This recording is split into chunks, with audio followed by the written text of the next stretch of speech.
Shalom, shalom, everybody. I'm going to have a great testimony for you now, so sit tight, don't go anywhere. Patricia Gardiner, you're going to find out her story and how it was that she was so enthused by Joyce Meyers, one of the greatest female Christian evangelists of all time, and what changed her mind. So sit tight, don't go anywhere. We will be right back.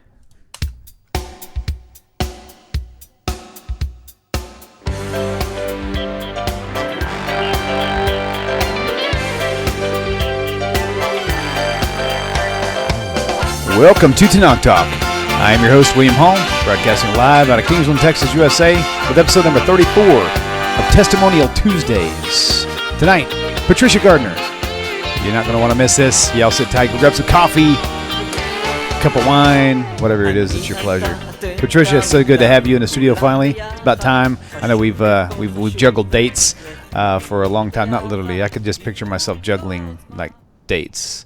I can barely juggle like fruit of any kind. Anyway, so glad to see you here. Glad you were back, and this is a good time. Ready to hear your story. Ready to let the world hear your story. And everybody's story is different, a little bit different. There's a lot of similarities, but a little bit different, and that's what we're going to find out tonight. What makes you so special? I have people ask me that literal question. What makes you so special, Mr. Hall, that you understand the scriptures and we don't? So, okay, all joking aside, Patricia, welcome. Thank you very much. Yeah. We've been friends on Facebook for a while now. I don't know how long. I tend to not keep track of times and dates very well. You can ask my wife; she'll tell you that very unbiasedly, if you will. But okay, so this series, and I'll say this at the beginning of every episode. This series is dedicated to finding people who were planning on, either they were already involved in a lifelong setup of the church, either their dad was a pastor or an evangelist, or their mom, or whatever the case may be, or they were preachers' wives. Who knows? Somebody, not just the church pew warmer, if you will, but the person who is really going to take this stuff seriously, regardless of their past. Were they going to just dive in and say, "That's it, I'm done, I'm going all in"? That's what this show is for. And your story falls right in line with that. And so I'm excited for you to tell everybody more about it. So if you'll bear with me, right, because I really bite at multitasking. I'm trying to do like 3 things at once here, and I'm not very good at it. So I'm not watching YouTube just because it's distracting me. I can't focus on her and you guys at the same time. So, but I'll go back and watch. I'll go back and read all your comments later. No phone calls. We're going to kind of keep this nice and tight. We're going to probably hit about a half an hour or so, and we'll go from there. And we'll see how this leads. If it takes us 3 hours to finish her story, then that's what we're going to do. She's like, please no, please. So I'm good. You're good with it.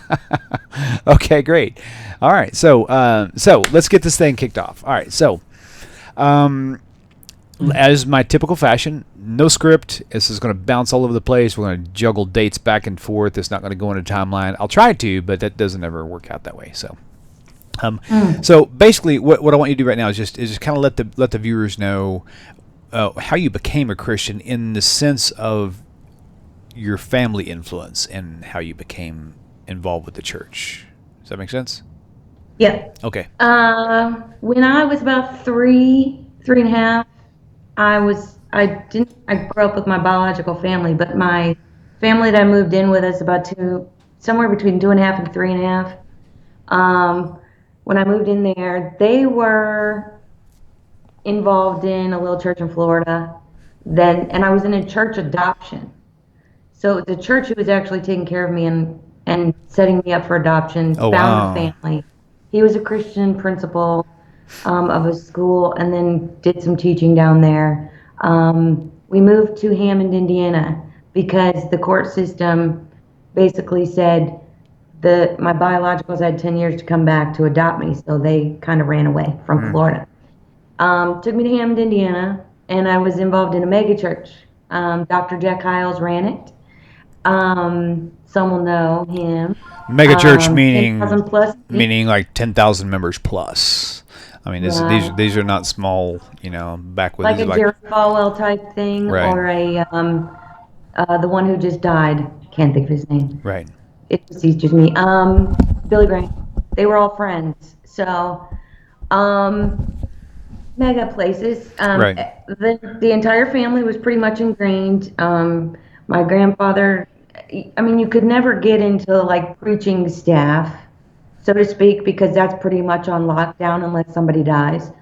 Um, but you could do like you did classes and things, and everyone was involved. Mother had 3 or 4 different things she was engaged in, and I was more on the musically inclined.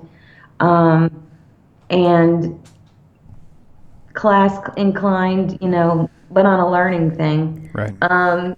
But I would say, I mean, everybody had something: aunts, uncles, deacons, treasurers, uh, nursery, head of the nursery. My grandmother was, and my aunt was her secondary. And so, like, everybody had a place in the church, so to speak, and some of them were doing overdrive, Right. So I'd have to say my grandfather's probably my biggest influence because you never saw him without a Bible. Even at home, he was sitting in his chair, you know, constantly reading his Bible, which I found fascinating. How could you find that boring thing so interesting, kind of things at that age? But I would Right. say I got Right. became a Christian at 4 for the first time. Right. Um, and I would say probably like because you go to camp and different things, and of course you're always backsliding, and so, oh, you've got that, sinful nature on you. You're a bad kid, so of course you're crying and you go into the thing. So probably like 8 times between, all this time I've rededicated myself or, Right. done Right. the salvation thing. So, I was never like I was there all the time, often 3 times a week. The older I got, some of my father pulled away a little bit, so it wasn't so stringent. We always had to go on Sunday morning, but Sunday night, Wednesday night was kind of optional, but I usually went because there was something going on, especially Wednesday's choir stuff. And Mm-hmm. so, Right. but yeah, I mean, first time I would say around 4 I got saved, but then of course you did it like a jillion times. Right. Right. Right. Right. Um, that was normal. Right. So as you're moving forward, as we discussed earlier, I mean, everybody kind of goes, or at least most everybody goes through this whole, I guess you could say, this rebellious stage of our lives. We want to kind of prove mom and dad wrong, or we just don't care. For me, it was like I went to that stage where I didn't care whether God existed or not. I just knew what I wanted to do with life, and I was willing to just do what I wanted to, So it wasn't like I cared either way. But then, you get older, you get more mature, and then you start slowing down, and you start thinking back. And for you, it was slightly different. So tell the people here about how it was that you decided, how it was that you slowed down, and how that whole Easter thing came into bam for you. Okay. So, I mean, but I would say about what I questioned things in the church. I had some things going on at home. I was molested by an uncle. I was raped at 16, which was my first time.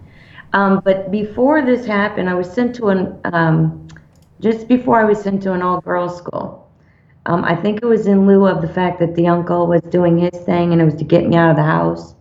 But I felt punished because these people were crazy.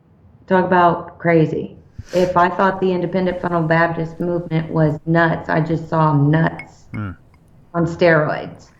So um, he, in this time frame, I was rebelling because of what was going on in the home, and no, I wouldn't say people weren't believing it, but they weren't believing it. It's like they didn't want to believe it. So only made me more rebellious. But I get sent to this place for 2 years, little under 2 years. They're psychos, as far as like laying down the law up. Now I learned a lot, but in a sense, I kind of rebelled. Like, you had to learn scripture there. It was just, there came a point in time where I just said no. I just can't do anymore because my brain was just, on overload. Okay. And so it was just put too much. And at that age, you're already dealing with a lot of stuff. And I was seeing things that were just crazy. And so they actually called my parents because they thought I went nuts. Wow. And because I wouldn't talk to anybody and I didn't care to talk to anybody, I just shut down. Right. And I just studied and concentrated on school things. When I got out, everybody thought I was like more religious, I guess. Okay, so and this is down. about what age right now that you're telling me all this? When I got out of there, I was about 16. I was about 15 when I Okay. got out. Got a job. I was very toned down from what I used to be, but just trying to follow. At this point, I'm broke down. It's like, let's just follow whatever you want me to do and whatever. Okay. I'm not going away to this cuckoo place again. Get me to 18. Let me out of this house. I'll do whatever you want. Right. Because nobody's listening. Nobody gives to, there was a disconnect. And so, and a few months later, and from my first job, that's when when I got jumped. And then that took me off on a tailspin again. I tried ODing just before my birthday. So that would have been my 16th or 17th birthday. So this was after the rape issue. This right. And Okay. I'm still on major disconnect. It's Right. people didn't buy that either. Yeah. There's weird situations going on, but you proceed forward. At that point, I didn't want anything to do with religion because it was just like it didn't work. I believed in God. My core values were generally, I believe in God. I believe I'm saved, but I cannot believe that God put us on this earth to be this miserable. Right. But all of that other stuff, the sexual stuff, was just making me cuckoo. Became a dancer. So sad. Right. But I was kind of forced into that by the first husband I got involved with, and then you kind of proceed into a couple of abusive marriages and craziness, and I'm just like, it cannot be this crazy. Life can't be this cuckoo. The second marriage I was in kind of toned me down a little bit.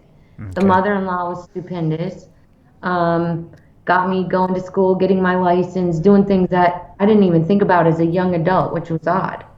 Who doesn't get their license when they're young? I didn't get it till I was like 27. Wow. Right. So she got me involved, going to school, doing things that I didn't think I could do, GED, all that stuff. So got that taken care of. And at that point, I'm like self-help guru. I'm Dr. Phil, you name it, Joel Osteen, Right. Joyce I got you Meyers. now. And I used Joyce Meyers more because our stories were so similar. Yeah, She had been right. raped by her father.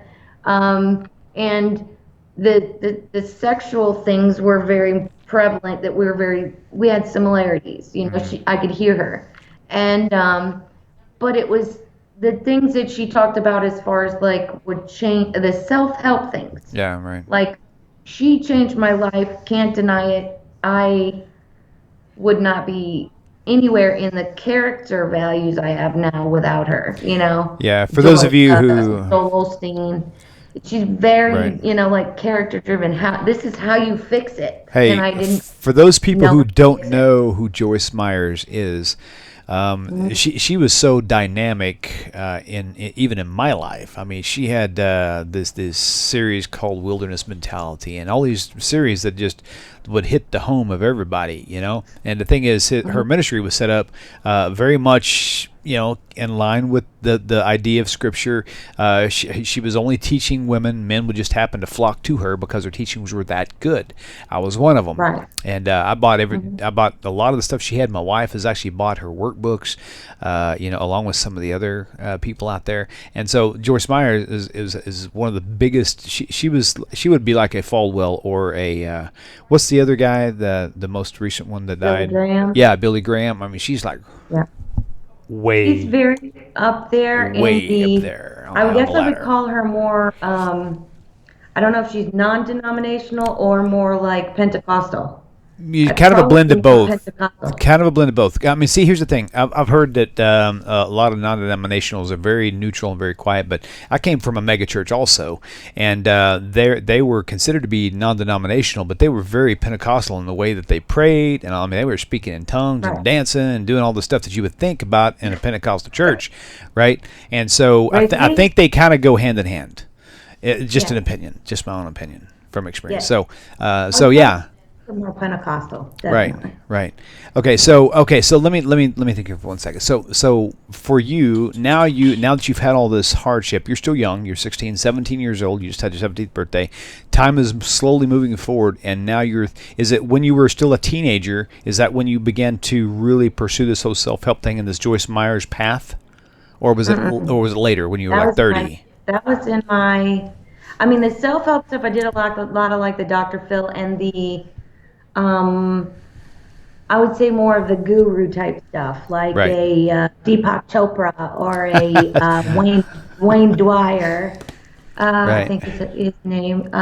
By the way, So I just got a yeah, text. I just got a text message from from a friend of mine who's he's a Christian, but he's coming out, and he knows he's coming out. And he's like, after I said Joyce Meyer and all the other ones out there, he goes, Beth Moore. He sent me a text Beth message. Moore, yes, Yeah, she was absolutely. majorly huge. Scott, love you, man. You need to get your hiney back up here and visit me soon. So. Paula White, Paula Joel White. Oh, Osteen. definitely Paula White. Yeah, she was a heavy hitter too. No doubt about it. No doubt about it. She, yeah, I mean, it's like there were people I was using for different things, and it's funny how later in life, like in my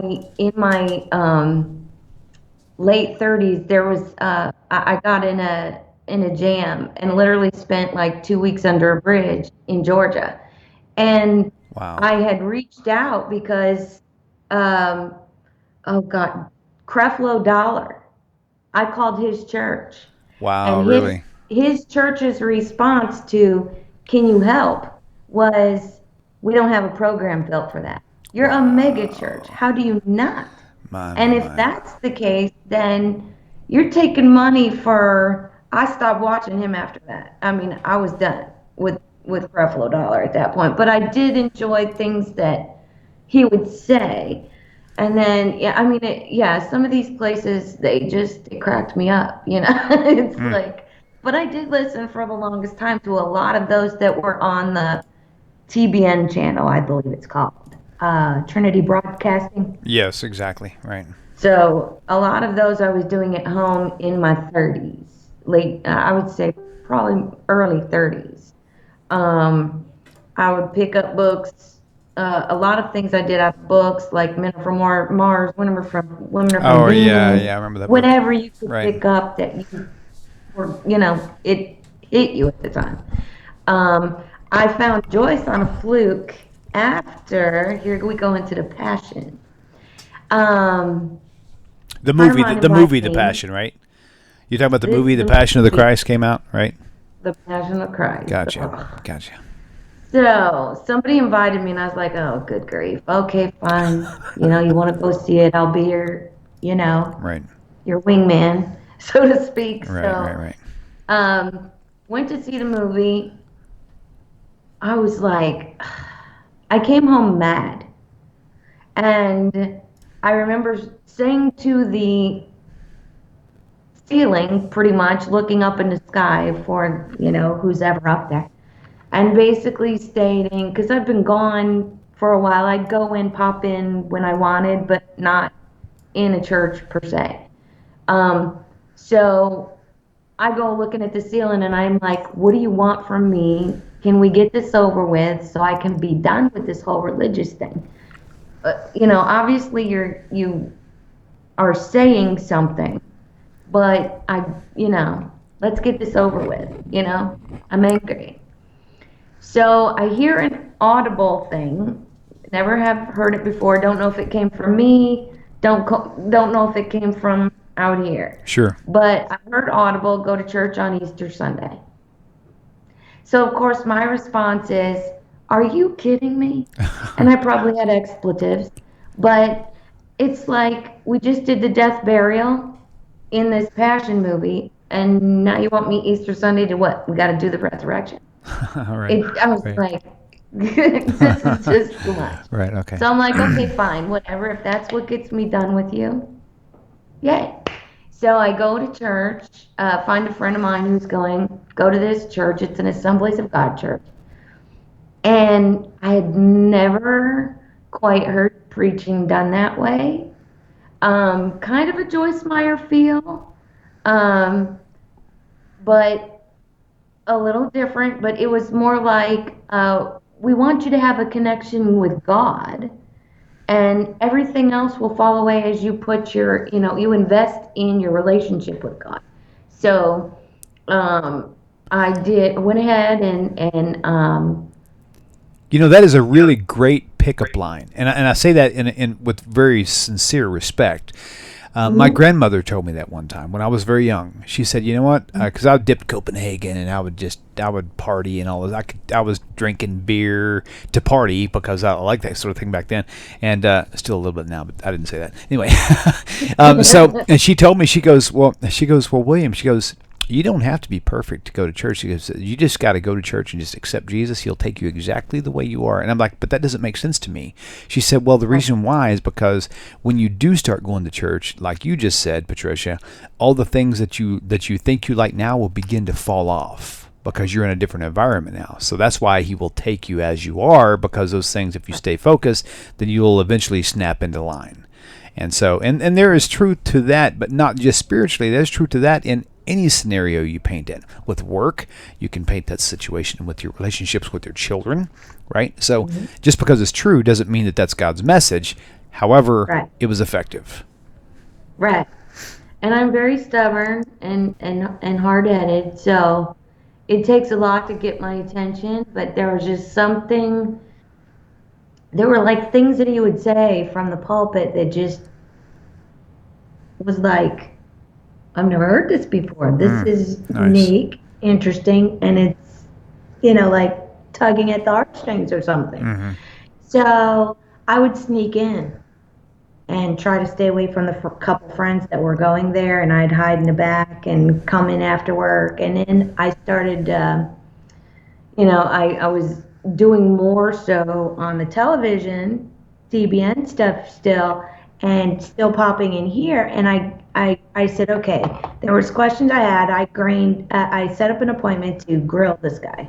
I grilled him so hard, but it's based on the past that I came from. So wait. Pause. So much hypocrisy. So you're setting up. You're planning to grill the pastor and to try to get him to buckle based on your understanding minus his. And this is the pastor of the church. What happened after that? Oh, yeah.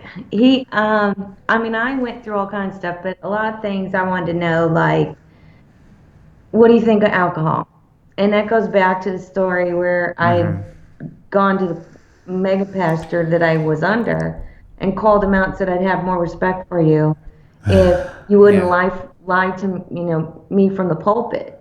Right. And so I took him to that scenario and I said, my mega pastor used to lie from the pulpit. What's your deal with alcohol? Because drink it if you want. I got wine at the house if you want to go have a glass. You know what I mean? Like, so he was real with you. He wasn't. You can sit down and have a glass of wine. I don't care. You want a beer? Right. I'm like, cool. Right. All right. I don't have to give up any of that. So. It's, I'm a smoker. I know when I stood outside the other church and I, would smoke, they would like have a cow. Right. And you're a sinner and, oh, please. And I, of course, was, the rebellious one, so I was joyous, I'm sure. Poor Christian. But so Right. he's like, I don't care. He's like, you need to give some leeway by the door. Don't do it right at the front door. But I'm, Yeah. Right. whatever. Right. Right. That's between you and that's in your relationship with God. I'm like, this guy's a freak. So then I get more, ingrained, and he goes, everything that you're talking about is just, it's like any of this can be fixed. Who Yeah. cares if you're wearing pants? Who cares if you, wear a Right. skirt or a dress? It's about the Yeah. relationship, Yeah. That's So good. That's good. I want to empower you to have the relationship, with your maker, and then everything can flow from that. We Yeah. can get through all, I'm going to dare you to come to church. So he dares me to come to church for 6 months. I had to come at least one time a month. And when I was there, um, when I would come there, he wanted me to listen to get one thing that tugged at your heartstrings, whatever it was in that message, and work on it. So, like, if I was a liar, I don't know, and they did a Okay. sermon about being honest, then I take that, work on being honest all week or whenever you came until you came to the next service. can And then the I next service, take another nugget out of the message now? and I continue working on all of it. You said something I want to pull out and I want to magnify on, and not just to you, but to all the viewers out there. This is not the first time that you have mentioned yourself those things that tug at your heartstrings, the emotional connections that you have. See, the difference between Mhm. Christianity and the Hebrew Scriptures, aka mistitled the Old Testament, right? The difference there is obedience in the Old Testament. In the New Testament, it's all about healing and trying to make you feel good and make you feel like you've been forgiven. The emotional heartstrings are the hardest ones to break. This is why so many people, like myself, I won't say you, but like myself, it took me 3 years to come out. 3 years it took me to leave the church because I was so emotionally connected with Jesus. I had a personal relationship with him. I I spoke got in you tongues. beat. Good, good. That's why you're on the show. So, so again, the emotional heartstrings. If you can get past that, I'm talking to the viewer. If you can get past the emotional part and focus on the text of scriptures and study that, the Hebrew scriptures, the what they call the Old Testament, focus on that. Remove all your emotions and use that brain that God gave you. God's not going to give you a brain and tell you to check it at the door. That's my point. Mhm. He wants you to use it. Exactly. Very good. Continue on. It's like a lot of people are ingrained, and I realized this later as I'm going through the process to withdraw. But you're so ingrained, you don't want to lose. It's like you don't want to lose. Don't take away my Jesus. Right. That, baby Jesus. No, don't take him away. You're so ingrained on this thing. Oh my gosh, But then, it's like what you can't. There comes a point in time where you cannot deny. You just hit a wall and you have to let him go. Right. So there comes that point. But at the time, I did what he said. By 3 months, I'd say 3 months, 3.5 months, and I'm all in. I'm in the choir. I'm driving for the van ministry to pick up children for church. Wow. I'm doing all kinds of stuff. Studying. I'm in an abuse survivor type class. Around 35, I decided, okay, I saw a lot of patterns, and I was splitting up with the husband, number 2. And I was like, I just gotta, and Joyce Meyer actually came to Albany where I was living at the time, Nice. and did a 3-day conference with her. That was awesome. There was just a lot. I was like, that thing made me laugh, made me cry, the little event there. I'm going to the church at this point all the time, and Let me jump in. A so quick insert, real fast, mhm. because people are going to criticize you on this video. They're going to say, "Oh, she was only a serious Christian for 5 years." Let me ask you, viewers, a question: how long do you have to go to college to get a degree? Only 4. So if the world will accept you in the world of academia, for 4 years, how much more dedicated when your heartstrings are pulled and you're searching this thing with all your heart, you're going to be more dedicated to it than you were at school. How much more qualified would you be in 5 or 6 years? Way more than you would be in 4 years of college. Most people, like, they goof off in half of their college time because they're there for miscellaneous reasons, whatever the case may be. So don't discredit it because a person like me or Patricia, maybe we had an isolated years of study was maybe smaller than 50, if you will. So don't go there. I know you're tempted. Don't go there. I was so ingrained that they literally were threatening to pull me off of stuff because I was doing like over 90-hour weeks. Wow. With everything I had going on, work and there, and I worked at 2 jobs plus because I was working at a Christian radio station as well. Wow. So I had my time there where I could study and listen to the great music. And you were a junkie. Yeah, the Pulse Network. I worked there for a little while. Nice.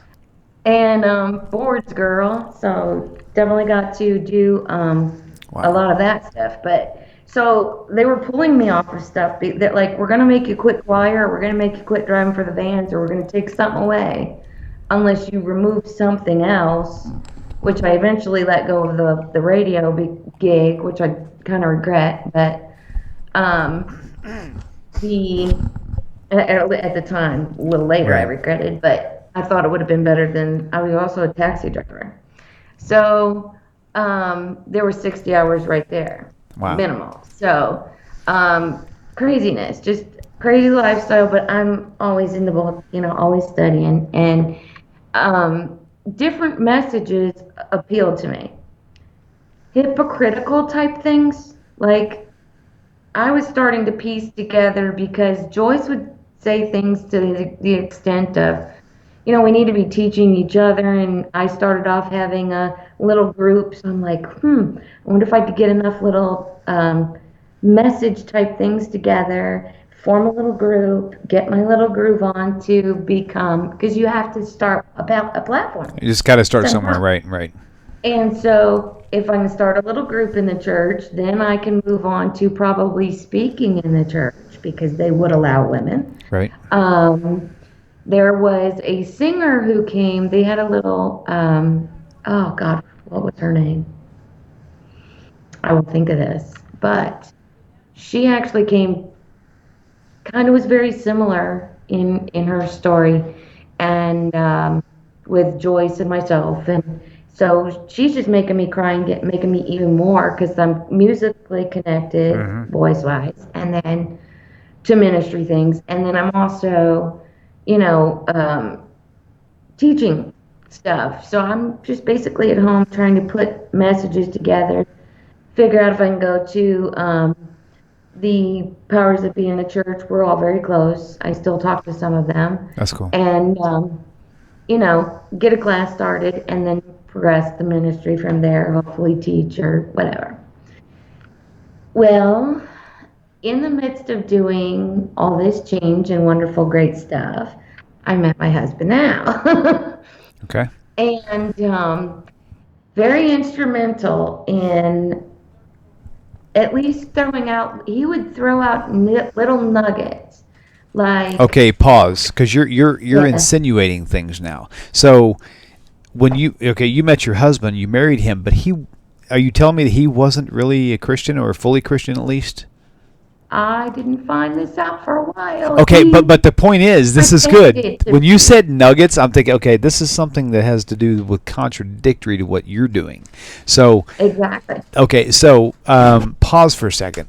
Oh, that's really cool. Okay, so I'll say it's really cool because I had a friend of mine who did the exact same thing. He threw little nuggets at me, and I would hit him. I would treat it like baseball. I mean, he'd throw me a nugget, and I'd bat that sucker as far away from me as I could get it, Mm-hmm. And then, but later on, okay. So enough about me.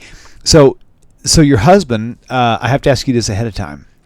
So he clearly was not only not Christian, but had already known the message and had rejected it. Tell me about him for a brief 30 seconds to a minute, if you will. Italian from New York. So he should be Catholic by all means. You would right? think. Yeah. Okay. So I think he grew up where I think I want to say his mom was Catholic, and dad was technically Catholic, but nobody really did Right. a lot with it. I think he had other influences as well. I think he studied a lot of things on his own Good. because he would mention things like, well, have you ever looked at the Quran? How do you know that the Quran isn't right? I'm Right. like, us in the Baptist church and the Pentecostal movement, that's like sacrilege. You don't pick up another, well, maybe you're wrong. And I'm like, this guy's cuckoo. But I thought you were a Christian. You've been telling me all this time. But, well, I am, but I don't have to. And I'm like, it's not making sense. Why would you? He's like, now the best preachers on the earth are going to go and study other things. When you Right. go into, I go, they do? Then why are they telling us to stay away from it? Right.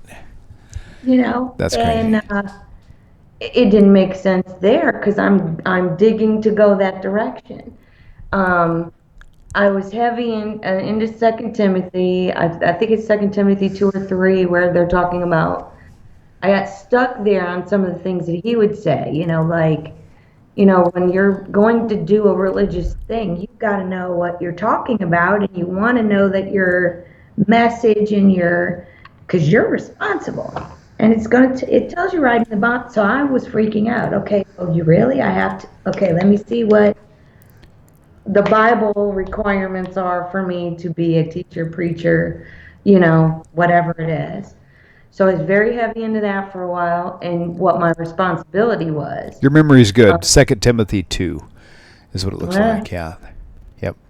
so, Wow. yes. And so I was very much putting messages together on that, how we should be. Um, he bought me one of the first things he bought me, and I was so disappointed because it got destroyed in a fire. But he Sorry. bought me as a present, just before he asked me to marry him, a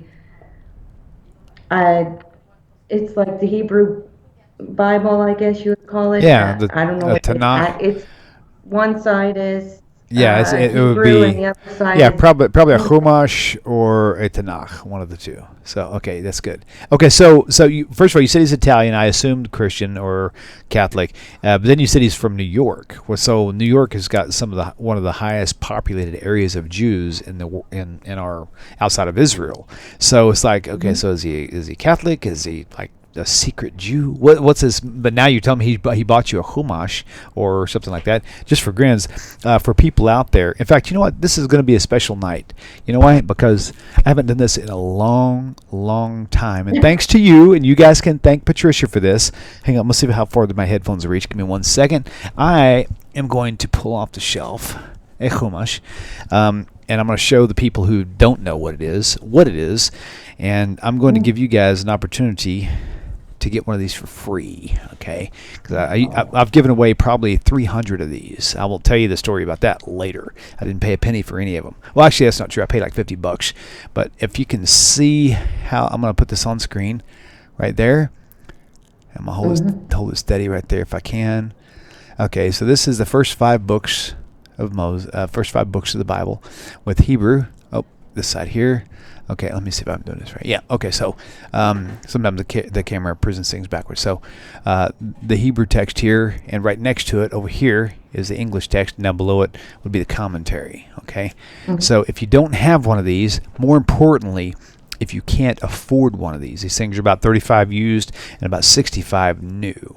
If you can't afford one, I stress, if you can't afford one, send me a message, william@tanaktalk.com, and tell me about it, and I'll see if I can send a few of these out to you guys for free. Shipping is about $8 to $10. If you can do that, that would be helpful. If not, I'll wing it. Okay, so moving forward. So this husband, what's his name? Tell everybody his name. Joseph. He's Italian. His name is Joseph, a Hebrew name. Joseph. Yes. Really? Oh, this is getting deeper by the minute. How long have you been married now? It'll be 13 in September. Wow, Baruch Hashem. Very cool. Mm-hmm. Very cool. Okay, cool. All right. Wow, this is getting.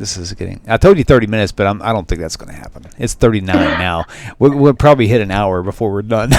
So, okay. So he gives you before you get married, and he gives you this gift, and it's probably this, not this version of the Chumash, but it's a Chumash or a Tanakh. And how does he present it to you? What's his message behind it?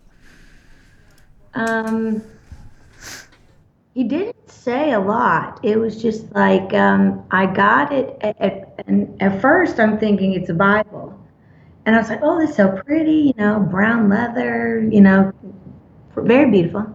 But then I'm going, it has something. I don't. What is this? Like I didn't understand that was Hebrew. And he's like, "Oh, it's just the Bible, but it's put in. You can see the Hebrew, which is like Jesus's original." Language. You should probably get into learning Hebrew and Latin, and you have to do all that for these classes, that you want to do. And so he's guiding me on what I want to do, but yet influencing where my mind should be going to an extent on, Jewish thought and things of that nature. Oh goodness, we have escapes. The old people are trying to escape from the house. But so essentially, the the he would do these little, just do little, one, not enough to influence you, just to make you think. Right. You Drop a know, seed. Yep. um, did Jesus really say that, or did you look it up? And did you check the concordance how many times that's said in the Bible? Nice. And is it Old Testament? Is it New Testament? Is it What coming from the What law? was your first reaction to his questions? I mean, because for me, I can tell you right now what mine would have been at that stage. I'm like, I would have thought, have you no faith? Don't you just believe? That would have been my first thought, because that's what you were taught. If you question it, it's like Right. you don't have faith. If you Oh, had faith, you definitely wouldn't went there. question, right? Right.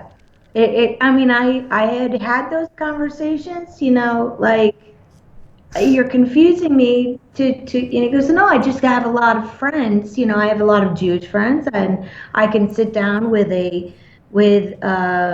rabbi just as easily and have a conversation, an extensive conversation on what they think or feel and believe, and then I can go over here and talk to the Baptist preacher the same Right, way, right. and so you have to have a bigger, I think he was trying to open me up to being able to take steps, because I'm kind of like, don't talk to anybody, Yeah, so he's right, trying to branch me out where you gotta get knowledge and things under your belt so you know how to talk to anyone, right. anywhere, but you have to have the knowledge of what they know and what they think or what they believe. Hmm. I had some, but Can it wasn't strong enough. So I think that was part of his delivery. But on the same token, I think he was going somewhere with it, definitely. But I remember a few things that, kind of just really started like clicking. Was one line is when Jesus says, "I did not come to abandon the law." Matthew 5, right, Stop right there. right, How come Paul's telling me the law is abandoned when we're under grace? right. So if Jesus himself is saying, "I didn't abandon the law, you should still be under the law," then are is Paul why is Yeah, Paul in under the sheet saying, "No, this doesn't fly anymore. Now we need to take it away, and we're under grace," just because Jesus died, and that doesn't make sense, right. because Jesus himself told you something different.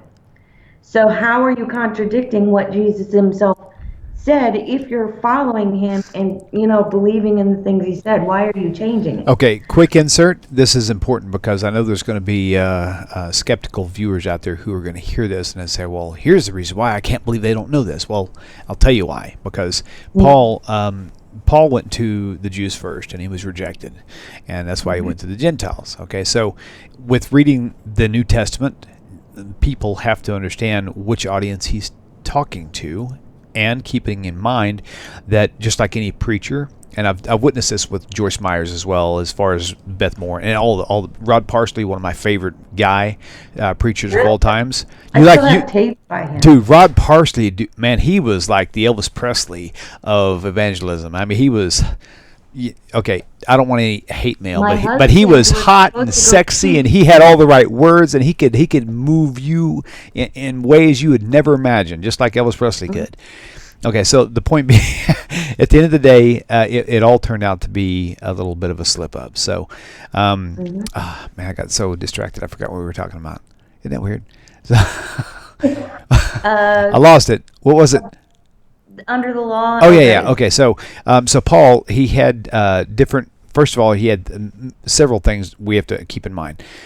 I've watched Rod Parsley, Beth Moore, all these people. Okay, and as they mature in their walk with what they consider their walk with God, their message slightly changes a little bit. Whereas one's tied, they said, no. Well, 10 years later, you listen to the same preacher, and they're saying, well, maybe it's okay, So you've got that to deal with.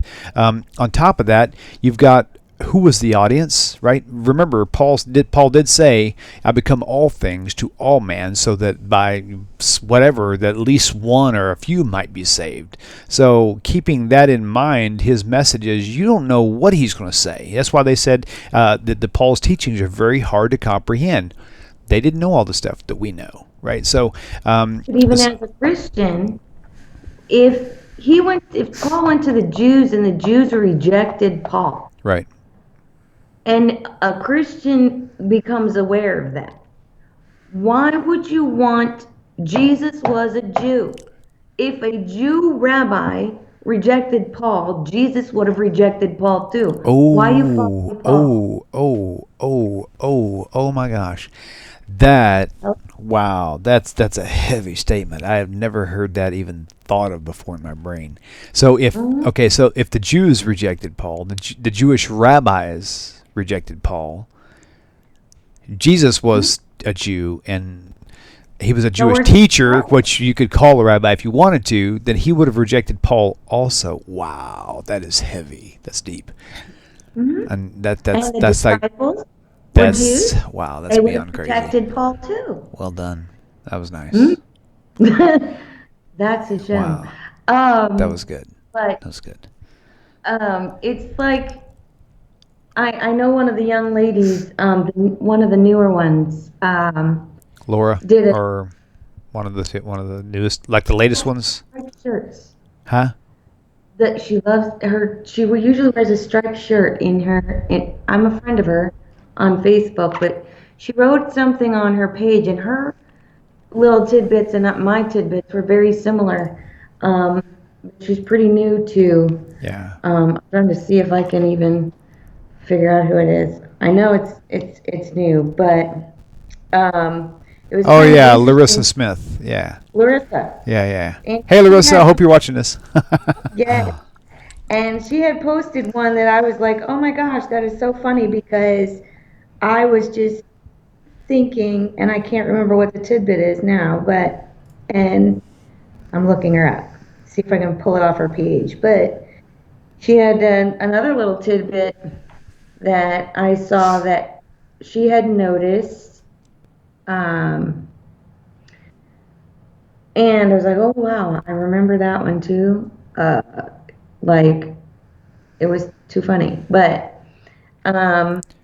you make me think of something. Can I insert? Sure. I get messages on average about, and you may think it's not a lot, but when you add it up, it's a lot. I get messages about every 2 weeks, about twice a month. I'll get a message from a person who was Christian, dedicated, like yourself, Patricia, like myself, an ex-preacher, right? And they'll send me messages with questions that they have, maybe even like Scott, my friend that texted me earlier, saying Beth Moore, right? I'll get messages from these people saying I'm questioning things, but they don't want the people around them to know why. I mean, we know you and I know the answer, but my point of bringing all this up is there's a lot of people out there who are already questioning things about the New Testament, but they're afraid. They have nowhere to turn. They have no one to ask. And there are people out there. There's lots and lots of people. I thought we were alone. When we first left the church, my wife and I and the family, we literally thought we were alone, and I thought I was condemned to hell, but I didn't care. I was following truth. I don't care what the truth was. And at the end of the day, I found out that I was completely wrong. I started running into more preachers and even rabbis, messianic rabbis, who actually own Torah scrolls, 2 or 3 of them, know Hebrew fluently, and they're like they're like closing the doors on their congregation and moving to Israel. Something is up. They know stuff that the church doesn't. I'm just saying, right? So there you go. I mean, when I discovered, my husband turned me to, he showed me some Rabbi Tovia Singer videos, and then see, now we're getting to the meaty stuff. See, I knew that was coming. I knew that had to be coming somewhere down the line. Oh yeah. I like your husband. We need to be friends on Facebook. Okay. You know, he would give me these little nuggets, and then we would end up in. The poor man has some great patience, because we would end up in some like heavy fights, you know, and over Christianity, of course, right? I mean, yes, Christian stuff. Like, how can you not,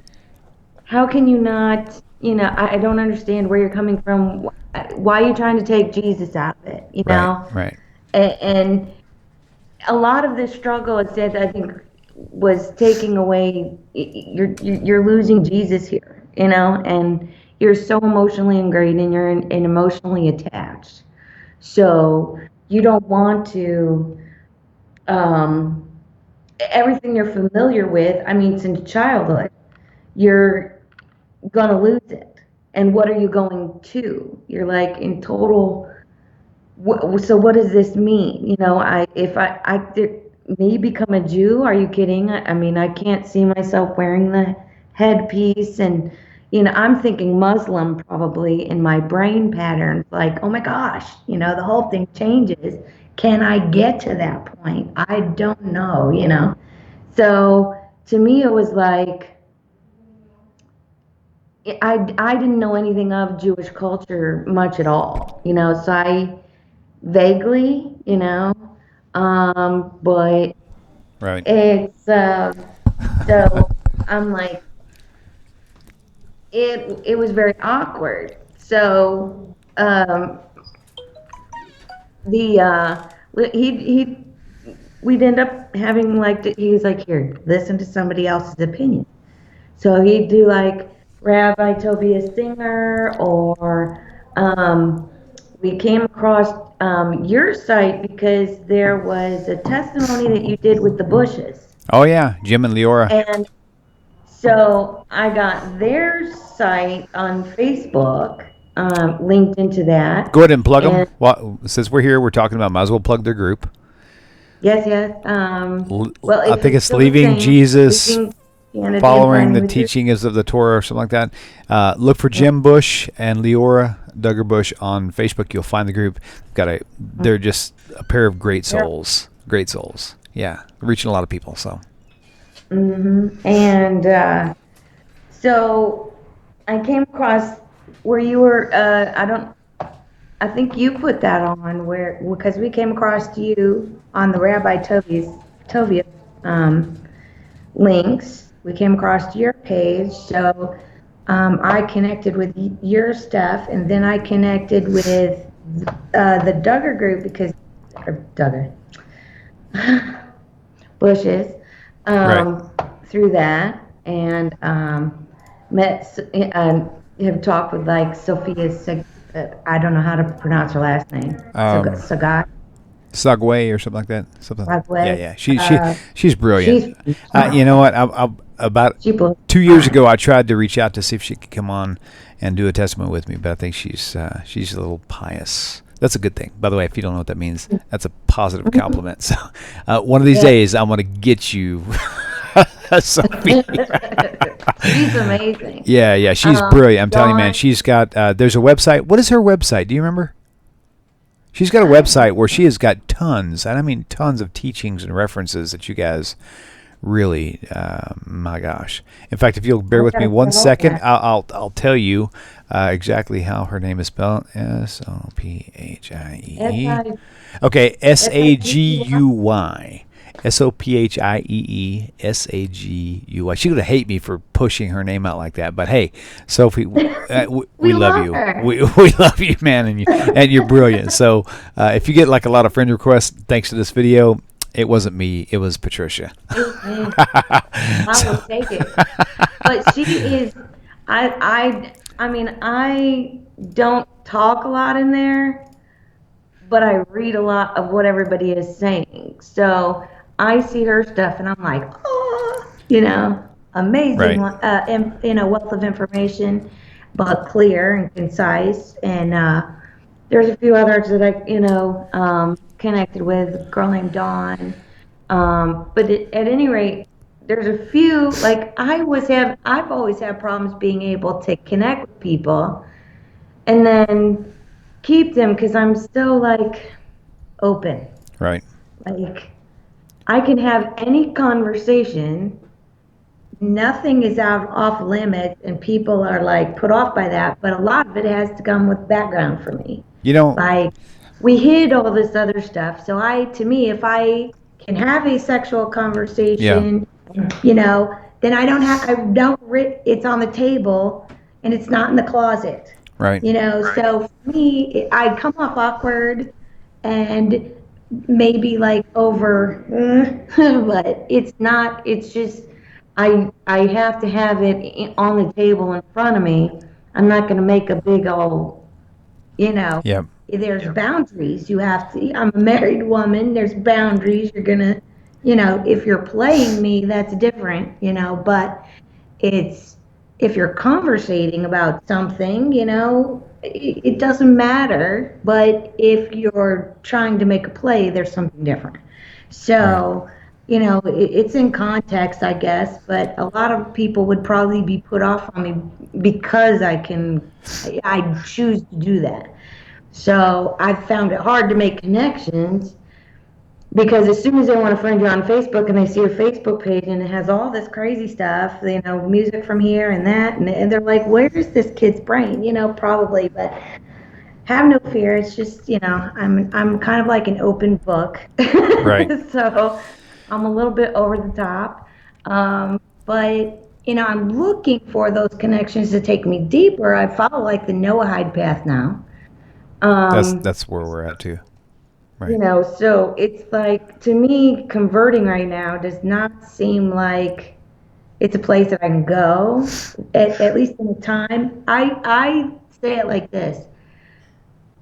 Just knowing how it was in the church, in a normal Christian church, it's kind of like you don't want to do something and have somebody above you fall. So, like, I could never see myself unless I knew all of it, enough, to follow it precisely as it's meant to be followed. From what I needed to be doing at home all the way to, what I need to be doing on the internet, all the way to what I need to be doing in synagogue, temple, whatever it is. I couldn't do it. I would have to be supremely conscious because I would not want to cause a Jew to stumble downward. Right. To my level, and that's what stops me. You know what? People go, oh, why do you let that? And I'm like, I don't know anything. I still feel like I knew Noahide to some degree, and I've been doing it for 8-10 years, so. Well, we've got about a minute left, probably going to go a minute over, but so just to clarify a couple things. Number one, I strongly recommend everybody to remain open. I mean, even me. I've been, this is like my 5th year. out of Christianity, out of the Messianic Christianity. I mean, completely parking the New Testament entirely, but I'm still open. I invite pastors or people who are concerned about my faith. I invite them to invite me to go places with them, to sit down and talk. I'm hoping that, well, I'm not sure I'm hoping, but I'm very open to the fact that if they can present something new to me that I've never heard before. This has already happened dozens and dozens of times. They think that they have this new information that might win me back to Christ, but it never happens. It's like they tell me the same old stuff that I have answers for that they don't like the answers to. And so, with all that said, I still strongly recommend everyone keep an open mind, and especially you Christians out there. The difference between a Christian and you and I is that you and I have played both sides of the field. They've only played one. Right. So it's impossible for us to be the blind ones. Keep that in mind, right? So I would agree with that. So with that said, I mean, if you don't sit down and you take the Old Testament and you line it up with the New, so many things contradict themselves. Right. It's not funny. Right. And you cannot have if you believe in your Jesus and you believe when he sits there and he makes a comment and it's in red, I did not come to abolish the law. Why are you not doing 613 commandments? Why are you only doing 10? Ooh. Why Right. is the entirety of the law not for you? Yeah. And only 10 commandments. And y'all can't even get the 10 commandments right because, and you think that's hard. Yep. And they have 613. And most of them don't even know that there's 613 commandments. Well, how do you not know that? Jesus knew that. Right. There are so, you have to take I genuinely try to turn everybody to Rabbi Tobias Singer. And it's because he's so detailed in information regarding history, facts of the times, things that he can include into the story that we ourselves can't, that we're not as knowledgeable of because he's theologian status. He's got so much information and it all fits. Yeah, It's like was it Matthew 25 or 28 that was totally switched to do the Christian philosophy, make the story fit. And he can give all that wealth of information of all the things that come behind it, when, where, who did it, you know what I mean? So for me to tell the story, they're going to go, yeah, right. Yeah, and I go, okay, right, for sure. Go over there and pull up this thing, and he'll tell you all about it and every little detail that you need to know to back up what I'm trying to tell you. Right. Because all those mega informative things, you can't find out there. Right. You have to most people are just sitting in the pew on Sunday, buying what somebody's telling them, not even going back to their Bible when they get home, and digging to see if what that person is saying is legit. So wrap this up for us. You have to study yourself. In one or two sentences, wrap this up for us. The person who's watching this saying this woman clearly has not been filled with the Holy Spirit, otherwise she would have not rejected Jesus. What would you say to that person? Hallelujah. Thank goodness I wasn't. I mean, at this point, you can't, Jesus is the biggest scam perpetuated on the human species to get a result. For selfish gains, in my opinion. Greed. There's several things, but it's like once you discover this, and then discover all of the things that were done to make Jesus happen, and the things start falling apart. I mean, there's so many things that start falling apart. Let's get biblical. Perfect series. Get it. Have it. Amazing if you like to study. But you don't have to have that stuff per se. Right. You do have a YouTube channel. If you don't have things like that, then obviously you have it if you're watching. But just looking from Old and New Testament. You have to study. You can't just sit in a pew and go to church and think Mm-hmm. that you're getting all the information, because then you're putting your faith in man. You're not putting faith in God. Right. You're Right. expecting that God's talking to this guy and he's going to come up and the only thing he did was pray and read his Bible. Right. And I get that there's faith, but you can't put all your eggs on this human being. You have to go Mm-hmm. study it for yourself. And Right. I that's the downfall in the Christian church. They're not studying it for themselves, most. Right. Maybe 20%, or less. So we're just buying what everybody's selling Right. us. Have you? Yeah. I ask you this mainly because it was a question asked in chat, and I just glanced over and saw my brother Kurt Gatton, and his question reflects on me tremendously, even though he was directed at you. I've spoken in tongues before, and it was truly, hands down, a supernatural event. Have you ever experienced speaking in tongues before? I had a problem with that when I was they wanted you to practice. And I'm like, oh no, because if it comes to you, it's a gift from God and it comes to you and you can speak, then it should happen automatically. It shouldn't be something that You have to be I'm trying trained to to make do. happen. Right. Right. So I refused to do that. So no, I never got that gift, and I Gotcha. thought at one point I might have had to be able to translate it. Right. When one person I Interpretation. Right. thought I can't, but I didn't open my mouth, Right. Right. Gotcha. to say this is Right. the interpretation. Right. I waited to see if somebody else would, and somebody else didn't, Right. so I let them have it. Gotcha. And he was on a different target than I was. Wow. So that told me something. Does tongues really work, or then you have to look inside and go, okay, am I just not a Right. translator? Right. Right. So I mean, the Pentecostal part of the movement, like the tongues and things like that, it was not part of my upbringing. I always was like, because I was, severe Baptist. I'm not talking like Southern Baptist easy stuff. I'm talking like cuckoo, no pants, no shorts, no rock, no country music. It's Amazing Grace. You can't, I mean, certain attire, and the attire is like strict dress code. So you would think that, becoming Jewish would be a cinch because it's very similar, except for the headpiece. But they didn't have that kind of thing, but it's almost very similar, in modesty requirements. So I kind of chuckle about it. I will convert, so Right. it's just going to take time. But no, the tongues thing, it never made sense to me. Right. And, Gotcha. and for someone to tell you to practice what's supposed to be gifted to you, Right. right there tells me If you're gifted, you don't you're need practice. forcing That's another. something to See, happen. there's two good ones you came up with tonight. That's really good too. That's a great point. Interesting. Okay, cool. Okay, Can't good. force So God's will. so Mendel Drazen on again. I'm just glancing at the YouTube chat.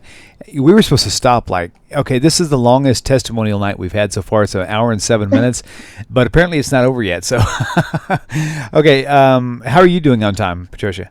Well, I got all night. Oh boy, don't tell them that. Okay. Okay, so I don't understand how to take his question, but his question original was, has she ever drank poison and lived? My question to him was, are you a Christian? Because it sounded like a sarcastic question, but Well, I'll put it this way. I smoked Marlboros for years. This supposedly has rat Hey. poison in it, and I'm still here. hey, there you go. There's your answer. That's good. Oh my gosh. Okay, I guess so. we do need to wrap this up. Okay, so wow. Okay, so there was a question I had earlier. I don't remember what it was. So you guys, if you have any questions for Patricia, I'm going to put her name and information back up here again.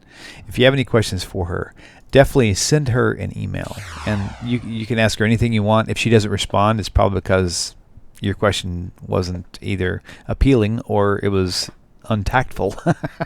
So, but there it is. So if you have a question directly for her, and you want that answered directly from our guest, send her an email. If you have a question for me, William@knocktalk.com, and I'll be glad to answer any questions that I can at least find. We'll get like dozens of emails like every single day, and it's like I can't keep up with them. But every once in a while, like YouTube chat, I'll glance over and I'll see one and I'll look at it. Maybe that's how we can handle this little thing. So Patricia, I tell you what, I can't tell you how awesome this has been. I love your testimony. I love all your stories. I'm sorry for the grief that you suffered as such a young, innocent child, and my heart goes out to you. There's a reason that we go through things. I'm just I glad. truly believe that, because you would not be who you are today having not gone through certain things. I Right wouldn't on. change anything. It's empowering. Now, I wouldn't wish it on anyone, but you can empower your life. Don't worry about where you've been, it's where you're going. Right. And when you connect, a lot of that stuff is going to go away.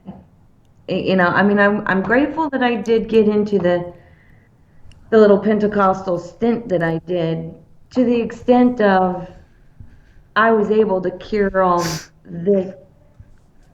Yeah. Right. Pray, like they will tell you, if you do your work, he'll meet you halfway, Yeah. Right. and it'll go away, and it did. Right. And for that, that I'm forever grateful on that That's one, good. That's because good. that truly freed up a lot of bondage that was over the life, which gave me the ability to, go deeper. But it's fret not, my friend. That's good. That's good. There's a reason for the seasons. That's awesome. Well, I'll tell you what, it's been a lot of fun. Patricia, thank you. It's been a really joyous occasion. Now, thank you for your time.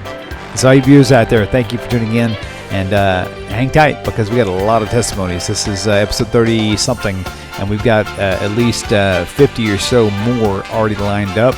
Now, the dates are only applied for like the end of June, beginning of July, but by then I'll add the dates for the rest of them. So sit tight. Week after week, testimony after testimony. People who studied to be a pastor, or they were pastors' wives or pastors' children, whatever the case may be, leaving Christianity in droves. You're going to want to find out why. So you guys, stay tuned, because you're not going to want to miss this stuff. Patricia, shalom, it's been a pleasure. Shalom, everybody. We'll see you next time. חשוב מכל חשוב והכרחי להיות ביחד. איפוק זו העוצמה, ויתור זו הגדולה, השאיפה והכמיהה.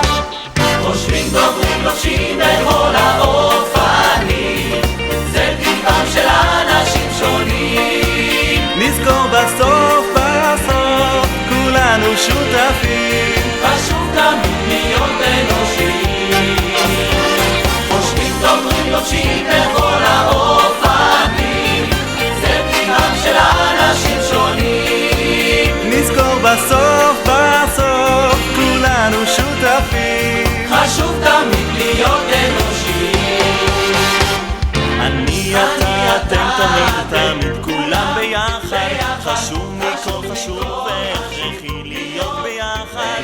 איפוק זו העוצמה, ויתור זו הגדולה, שאיפה